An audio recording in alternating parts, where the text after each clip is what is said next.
Assalamualaikum warahmatullahi wabarakatuh. Selamat pagi semua. Bagaimana kabarnya hari ini? Semuanya masih sehat?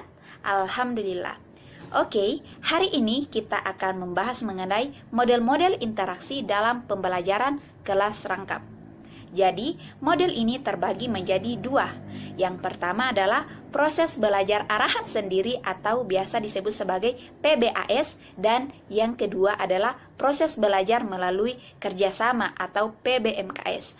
Untuk lebih jelasnya lagi, silahkan simak penjelasan berikut ini.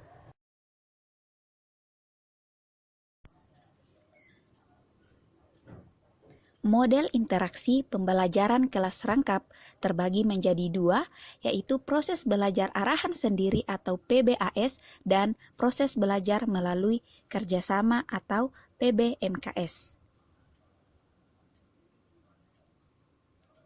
Proses belajar arahan sendiri itu terbagi menjadi beberapa kategori.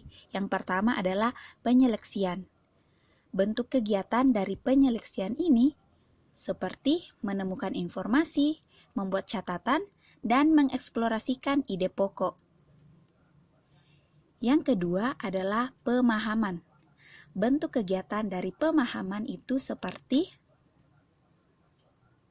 mengkaji ulang bahan, mengingat butir penting, mengetes sendiri, dan merancang cara belajar mandiri. Yang ketiga adalah penguatan ingatan. Bentuk kegiatannya itu seperti melihat bahan lebih awal, menggunakan isyarat kontekstual, dan mencari sumber bahan. Selanjutnya, yaitu yang keempat, penjabaran lanjutan. Bentuk kegiatannya seperti bertanya pada diri sendiri, membentuk citra sendiri, menarik analogi dan metafora. Selanjutnya adalah yang kelima, pengintegrasian.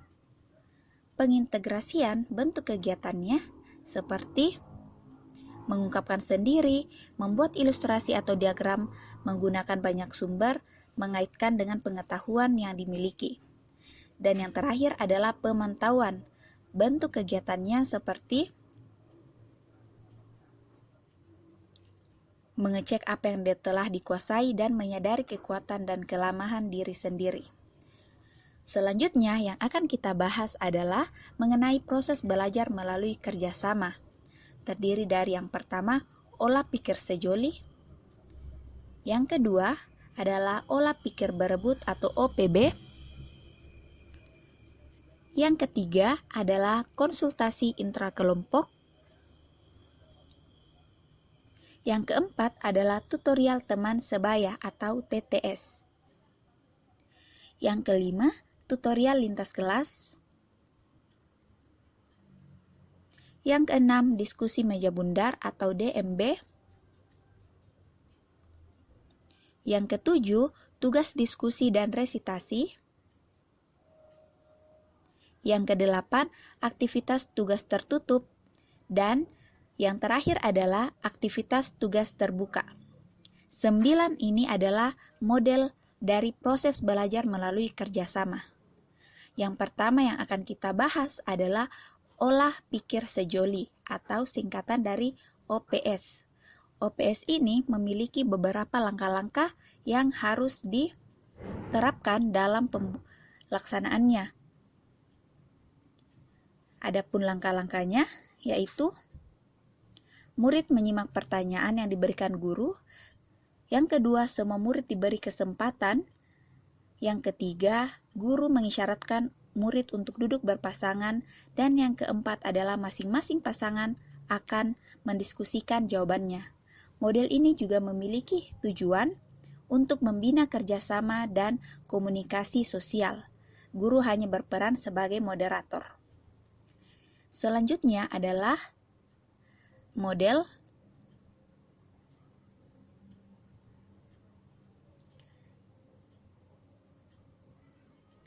olah pikir berebut atau biasa disebut sebagai OPB. OPB ini juga mempunyai langkah-langkah yang harus diikuti. Yang pertama, guru mengajukan pertanyaan. yang meminta banyak jawaban. Yang kedua, murid secara perorangan berpikir dan memberi jawaban secara lisan. Tujuan dari model ini yaitu untuk melibatkan sebanyak mungkin murid dalam menggali jawaban dari murid dan untuk mengemukakan pendapatnya. Langkah yang selanjutnya adalah model konsultasi intrakelompok atau biasa disebut dengan KIK. Model ini mempunyai langkah-langkah sebagai berikut, yaitu mempunyai 6 langkah yang harus diikuti untuk bisa menerapkan model ini. Jadi, model ini juga mempunyai tujuan yang digunakan untuk menerapkannya, yaitu untuk mengembangkan kemampuan dan kebiasaan saling membagi ide dan membuat kesempatan bersama mengenai suatu hal, serta menuangkan hasil kesepakatan. Model selanjutnya adalah model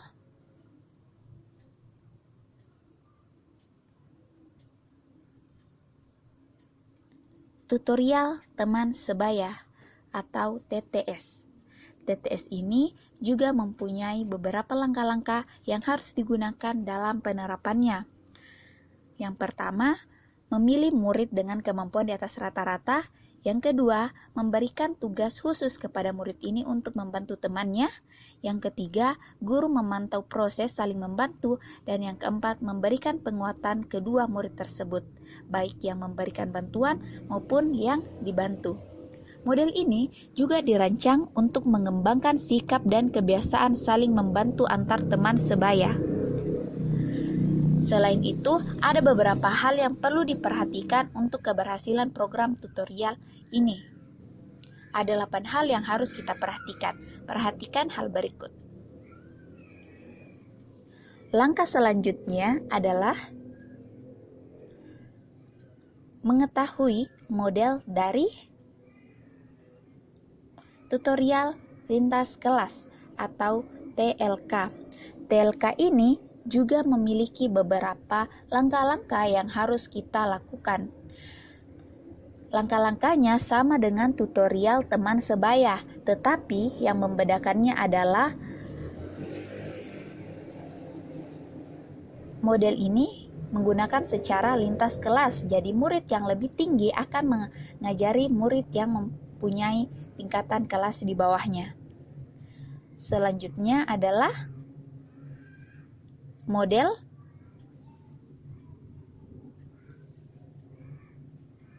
diskusi meja bundar atau DMB. DMB ini mempunyai beberapa langkah-langkah yang harus dilakukan dalam menerapkannya, seperti murid dibagi ke dalam beberapa kelompok kecil. Yang kedua, guru akan mengajukan pertanyaan. Dan yang ketiga, selembar kertas akan diedarkan di setiap kelompok. Kemudian, setiap orang akan menuliskan jawaban pertanyaannya menurut pendapatnya sendiri. Model ini dirancang untuk mengembangkan keterampilan mengemukakan ide secara tertulis melalui situasi kelompok kerja. Selanjutnya, model yang akan kita bahas adalah aktivitas tugas tertutup dan aktivitas tugas terbuka. Model ini tidak memiliki langkah khusus. Yang menjadi ciri khasnya adalah kedua model ini mempunyai sifat tugasnya. Tugas tertutup berbentuk tugas yang hanya memerlukan satu jawaban yang benar. Sedangkan pada tugas terbuka menuntut hasil yang beraneka ragam, misalnya seperti membuat karangan.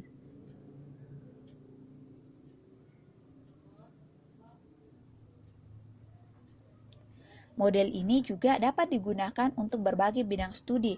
Dalam kelas PKR, model ini lebih tepat digunakan di kelas 4. Tujuannya untuk melatih keterampilan berpikir kognitif dan komunikasi secara tertulis.